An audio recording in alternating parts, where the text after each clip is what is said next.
think the best way to describe Brendan Miller is that they are an artist in absolving themselves of principles, chucking large swaths of people under the bus so their own preferred political party can gain power. They are the ultimate liberal in that sense, and I'm going to explore the depths of this particular individual's depravity for one moment. I want to look at this video specifically. You'll notice they try and hide the depravity a little bit. You see with the title, they put a question mark implying that they don't totally 100% agree with what the subject of the video is saying. They just think that maybe some of what they are saying is somewhat, to some extent, valid. Now, what does Ezra Klein say? They posit the idea of voting for anti-abortion politicians as somewhat valid, so far as their preferred party can get in power. Under the bus women go, I guess. Very cool. They do call them pro-life Democrats, though, just to soften the blow a little bit of how they don't think women's bodily autonomy matters at all. It's not a red line for them because the consequences of losing are far too dear. There are a few clips of this I want to show, though. The main one being just these few here. What is Ezra Klein's argument for reaching out? Well, it starts with power. Separating the question of what I believe from what I believe will win power. Because I currently think that the cost of losing power is horrifying and dangerous. And we can't keep doing it. For Klein, you should weigh up the overall outcome. Yes, you might do some bad things, like having anti-abortion Democrats in the coalition, slowing down on trans rights, or writing respectful things about Charlie Kirk. But these negatives are outweighed by the bigger positive of having power. And you win power, so the theory goes, because most voters do not have radical left or right politics, but are in the middle.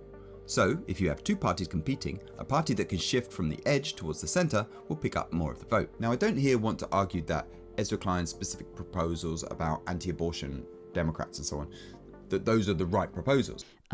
Great dodge by Brendan there. They then follow with this. But I do want to argue that in principle, this is a morally valid way to approach politics. This being in reference to chucking certain groups under the bus for political power, as the alternative is so terrible that almost any sacrifice is justified. The ends justifying the means. Now, this must be a pretty crazy good party to sacrifice such large amounts of the population. The Democrats? I don't know if I'd call them that, though. They started a genocide and gave billions and billions worth of weapons to Israel so they could blow up children, amongst other things. So not quite worth it. The reason why these people want the Democrats in power isn't because they actually care about anything. They just want the state of affairs to be more comfortable for them personally. So they present them as an illusion of progress or a lessening of the decline, when in reality, things only get worse even under them. They don't care about all the dead or starving children or anything. That's fine. Incoming climate catastrophes that will result in millions of deaths, also cool. Deportations and exploitation of immigrants, as long as you don't see it so bluntly. Neat, nifty even. For the majority of people, the Democrats are nowhere near a solution, nor can they be reformed into becoming one. Hence why I personally think we need a change much, much more drastic to have any hope. Marx, Lenin, Mao sort of deal. Not that people like Brendan Miller would even consider that. As for an opinion on what to do about people maybe having horrible, terrible views sometimes, or engaging in what we might call chauvinism, the solution isn't to just adapt and be cool with whatever they say with the moral integrity of a toothpick. Let's give an example. Let's say there is a protest for the rights of immigrants. One should participate in that protest and uphold their own ideology, separating themselves from those people even if they are attending the same protest for a similar cause, denouncing at every instance any kind of, let's say, anti-abortion rhetoric. The line must be held, progressing both the immigrants' cause and their own principled stances or revolutionary cause. Now, how about his other content? Maybe there is something worth gleaning from some of their other videos.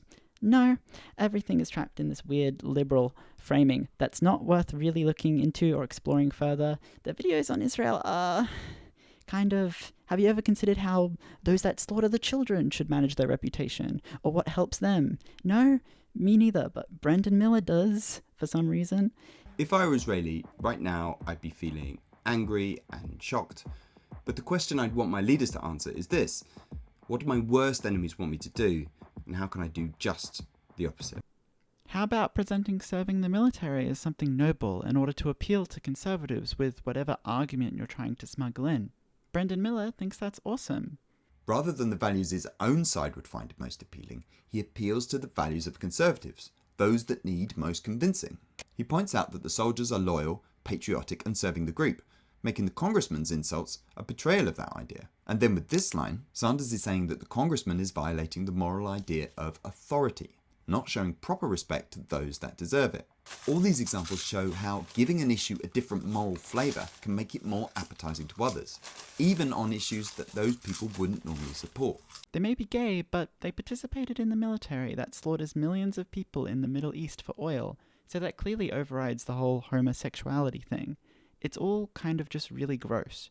You could just support LGBTQIA+ rights without supporting US imperialism. It's pretty easy, just requires a spine. Anyhow, that's all I got. I'll be streaming some random games on Twitch to procrastinate until I think of something else worth talking about. I will also on YouTube later, however, I forgot to press the streaming button, so I have to wait 24 hours for that one, I guess. Thanks.